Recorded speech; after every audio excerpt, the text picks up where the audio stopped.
It's waiver wire day on the show. We got a lot to get through, and of course, we are going to start with some notable players, though, that are on the bye, because you might need the waiver wire more than ever right now, even if you're having a lot of success this year. You know, the Chargers are on a bye, which means no Keenan Allen, no Josh Palmer, no Quentin Johnston, and even Austin Eckler trending the right way. He's on the bye week as well. When you look at the Browns, Amari Cooper and Elijah Moore with the Bucks, Mike Evans and Chris Godwin. Seattle, we've seen what that offense can do. DK Metcalf, Tyler Lockett out as well. So a lot of notable names this week, Barry, on the bye. A lot of notable names on the bye, and Donovan Peoples-Jones also on a bye. Yeah. Lawrence, where are you at? Where are you at? Notable and unnotable. Notable and unnotable names on a bye this week. So if you need some wide receivers as well. By the way, quickly, just so we're talking about wide receivers.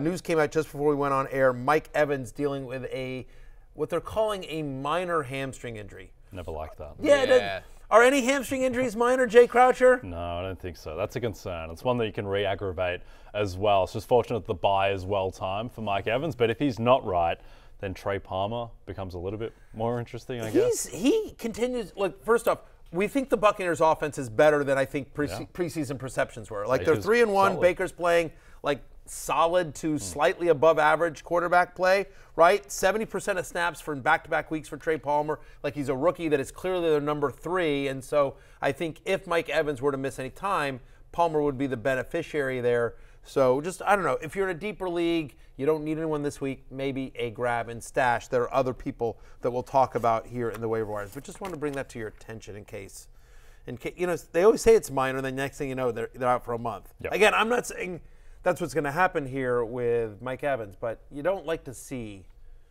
any kind of hamstring injury, especially when you're a wide receiver who needs your legs. Don't know what's happened to hamstrings the past kind of 5-7 years. It used to be you pull your hamstring, you're out 3 weeks, and then you're back. It was always a 21-day thing. Linger. Now there's Mike Evans has got a minor hamstring strain. Cooper Kupp, are we ever going to see him again? Months. Yeah, so it's that's the point, right? It was a minor hamstring injury for Cooper Kupp in the preseason. Yeah. He'll be ready for the start of the season. He's going to miss week 1. Now he's out 4 games, and we're hoping he comes back here in week 5. Again, I'm not suggesting any of this is with Mike Evans, but it just something to note. Speaking of stash ads, as we talk about Trey Palmer, Jay, what about Quentin Johnston right now? Kind of a guy that just can't get involved in the Chargers offense. They are out Mike Williams for the season. Any interest in keeping him on a roster? Not really. I mean, I guess if it's a deep league and you've got someone that you can capably drop, then fine, go ahead. Like, he does have pedigree. There is, in theory, an opening for him. But I just think that we've talked about this with the success that rookie wide receivers have had in the NFL from the jump recently. Olave, Jefferson, Garrett Wilson, the list goes on, Puka Nacua, Zay Flowers. The fact that Quentin Johnston just didn't have a role, hasn't had a role really at all, I think that's a concern.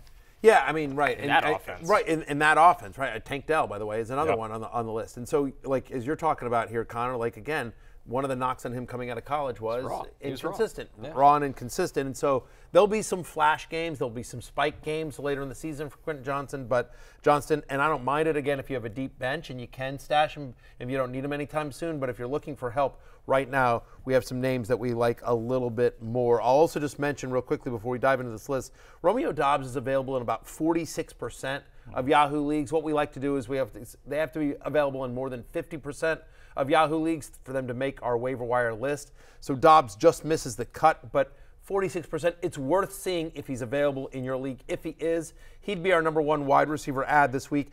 12 targets or more in back-to-back games, 18 or more fantasy points in 3 or 4 games. The Packers offense and Jordan Love had looked better. Now, again, a lot of the production came without Christian Watson back. He came back last week, played limited snaps, but still, Doubs is somebody who made a name for himself last year and at the moment seems to be the preferred target of Jordan Love. Yeah, and this is also a situation, Connor, where you can buy the increase because of the context change. It's a new quarterback who seems to have a really good rapport with Romeo Doubs. I think he's just a borderline, like a wide receiver 2 going forward if he's going to see this kind of target share, even as Watson ramps up more. Right, the volume is there. It seems to be Jordan Love's comfort blanket in the offense. He's kind of the guy he'll lean on at times. I'm not ready to go there on the target share, Ken, because I want to see a full game of Christian Watson, also a full game of Luke Musgrave. Remember, he left the game against Detroit very early on with a concussion. So I want to see sort of the full complement of passing options before I'm really say, like, yes, Romeo Doubs is clearly the alpha in this passing offense, but he's too good to be available in 46% of leagues. Yeah. That's the key point. And here. The good thing, too, is that there's room to go down and still be hugely valuable. If he's getting 12, 13 targets, if that turns into 9, that's still perfectly fine. Correct. We showed you the notable players on the bye week. I'll tell you a team that could use a bye week, and that is the Cincinnati Bengals right now with what's going on with them.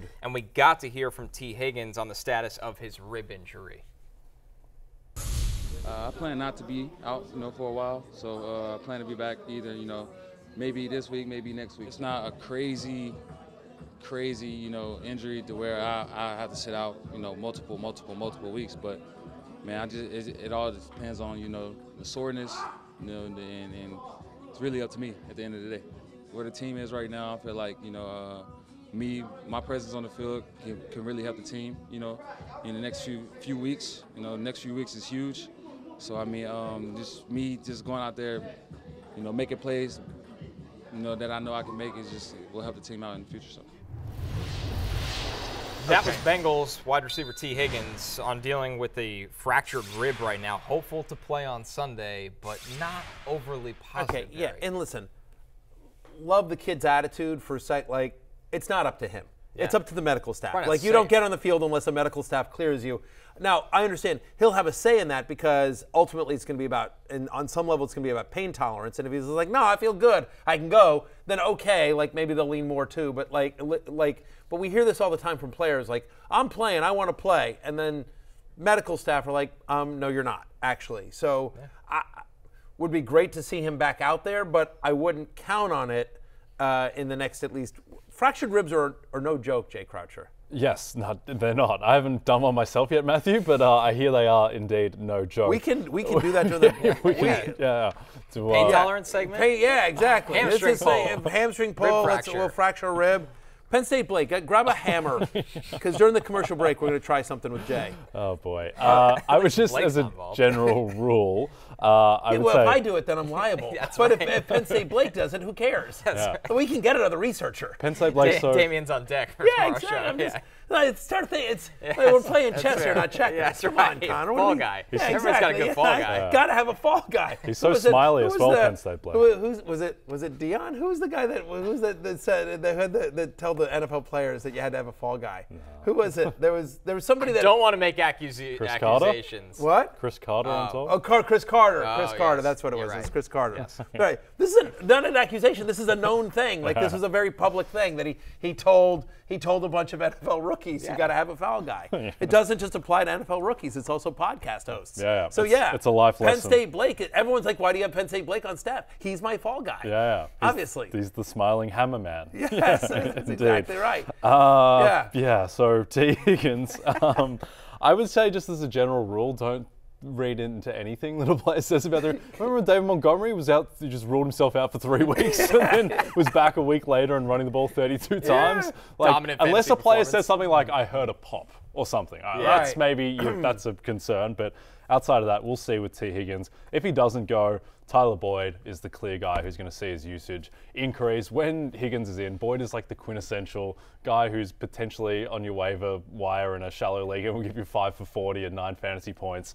But if Higgins is out, in a team that's going to have to throw a fair bit going forward, I think that he's a very viable option.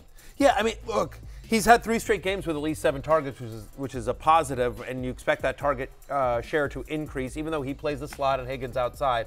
The fact of the matter is he's a known quantity. He has a relationship with Joe Burrow. He knows that offense well. So you would expect his target share to increase. The problem is it just hasn't mattered, the 7 targets in 3 straight games, because they've been bad. Yeah. They've been bad. The offense has been bad. Having said that, they're at Arizona this week. Cardinals allow the 4th highest catch rate to opposing wide receivers this week. So, I mean, if ever there was a get-right spot for the Bengals passing offense and potentially Tyler Boyd, it would be this. Then they're home to Seattle. They've got a bye, and then they're at San Francisco. Sort of feels like, again, I'm not a medical doctor. I just play one on the internet. He's at Arizona, home to Seattle, and a bye. Sort of feels like you could see T. Higgins coming back after the bye, right? It's a 2 to 3 week rib injury, they're saying. Just feels like if they can get by Arizona and Seattle, which no gimmies. I mean, there's no gimmies right now with the Bengals the way they're playing. Yeah, particularly with the Seahawks defense last night looking absolutely insane. We'll get to Devin Witherspoon and his friends. But I think the problem is that you said that Arizona is the perfect spot to get right. You know what was the perfect spot to get right? It was the Tennessee. Titans. I know. I know. They scored 3 points. It couldn't be Tennessee better. put Deshaun Watson in the time machine back to 2020. He had the only good game he's ever had in his life in Cleveland against the Titans, and the Bengals were completely powerless against them. So they might just be broken. They might be. They might be. And obviously losing T. Higgins doesn't help. But all that said, he's getting a lot of targets with an increased target share coming for what, in theory, should be one of the better offenses in the NFL. In theory, is one of the best quarterbacks in the NFL. Yes, with a, in theory, good matchup at the Arizona Cardinals. So, again, look, Joe Burrow is too good. This offense has too long a track record for them to be this bad this long. I believe they will turn the ship around. I'm hoping it's this week, and if they do, Boyd's going to be a part of it with Higgins out. But, again, there's literally no evidence on the field this year to suggest that. Yep. In some big fantasy news that many have probably heard by now, Jameson Williams, his suspension reduced to 4 games from 6 for the gambling suspension he was supposed to serve, so he is back, and we got to hear from Lions head coach Dan Campbell on Jameson Williams' return to the team. Man, he just needs to come in, and I'm not worried about him working. He will, and it's just about polishing all the little things. And we also know if he does play, he can't play 60 plays. That's not smart. So we can't do that to him. So we'll see where it goes, and it's all about improvement. No different than the rest of the team, man. Every week we just got to get a little bit better. He just needs to get a little bit better, and we'll take it from there. That was Lions head coach Dan Campbell on Jameson Williams' return, kind of easing him back in. But, Barry, when you look at this upcoming schedule, Carolina, at Tampa Bay, and at Baltimore, but then Vegas, I mean, there's some opportunity when Jameson is fully ramped back up in an offense that can throw the ball. Yeah, so he's expected to have a role in Week 5, but the question is what kind of role is he going to have? Because, let's face it, the offense is rolling well, and, all due respect, Josh Reynolds played well. Right. I don't think it's one of those things okay, hey, Josh Reynolds, you're a guy that we got, for cheap from Tennessee, and Jameson Williams, you were our first-round pick a year ago, so too bad.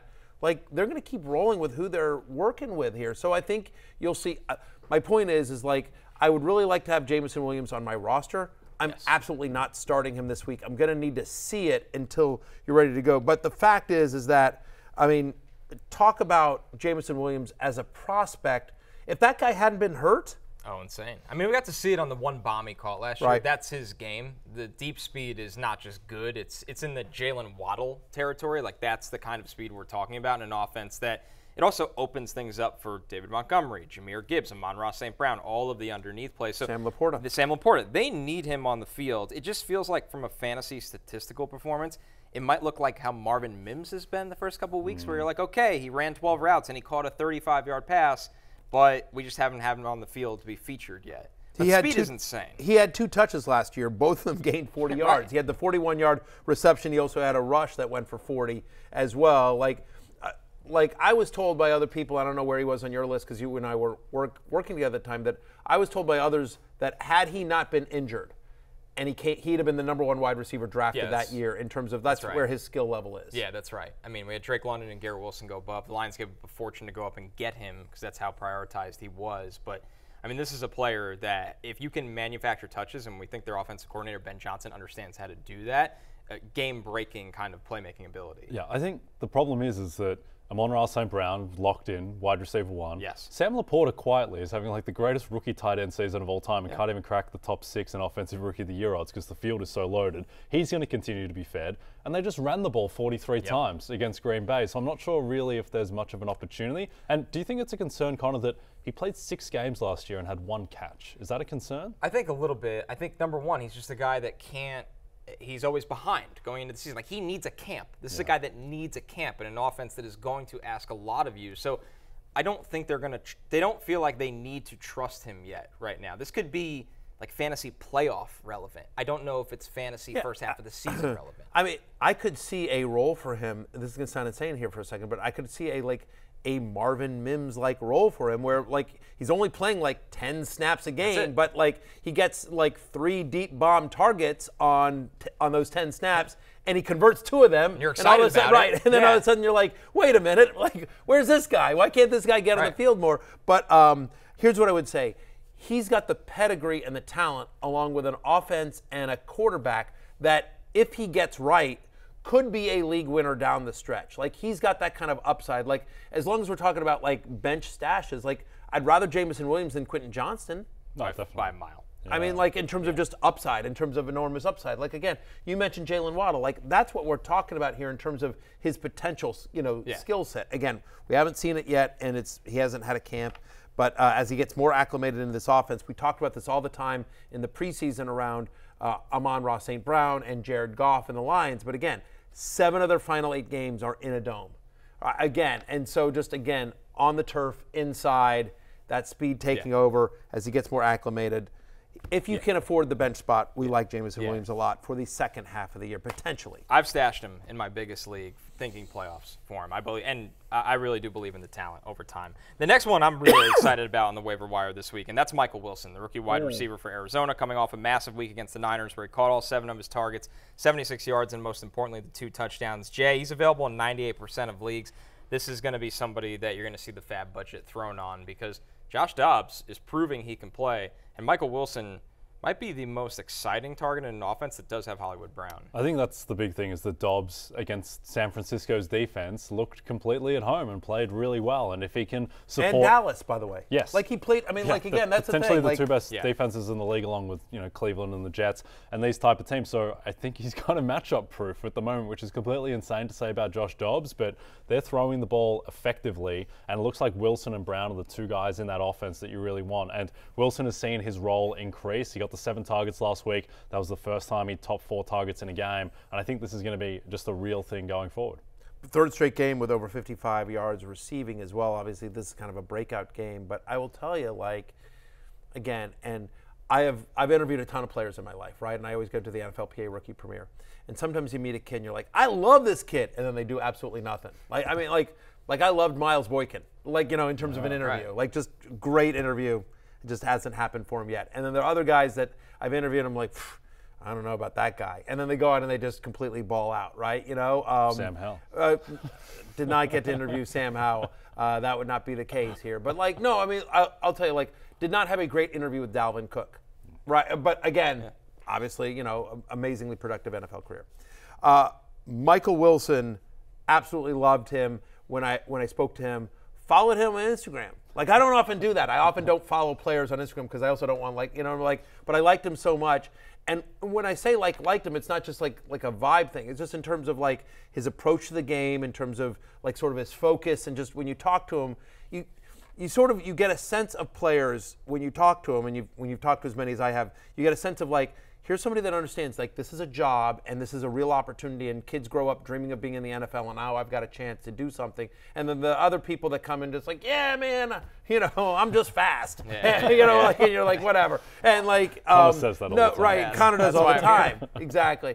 No, but anyway, Michael Wilson was just a really impressive young man in terms of his approach, and just really impressive. So it's great to see. And as you talked about the fact that like, first-round talent. Yeah, his road to get here has not been easy. I mean, he missed time at Stanford through 3 straight seasons on and off with significant injury, and then he goes to the Senior Bowl, and we're all standing there watching the best wide receiver on the field that we've barely gotten to see play college football, and now it's translated into camp. I mean, also where they drafted him, I was like, okay, they believe in him, because a lot of people thought with the medical he'd fall to late day 3.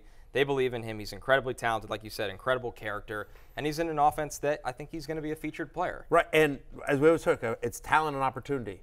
We believe in the talent, and the opportunity is there because it's really like it's Hollywood Brown and Zach Ertz, and there's not much else in that passing attack, which is, better than I think a lot of people thought it would be. Yep, very fantasy friendly as well, because as competent as they've been, they're going to be underdogs in almost every game they play, so they're going to have to throw.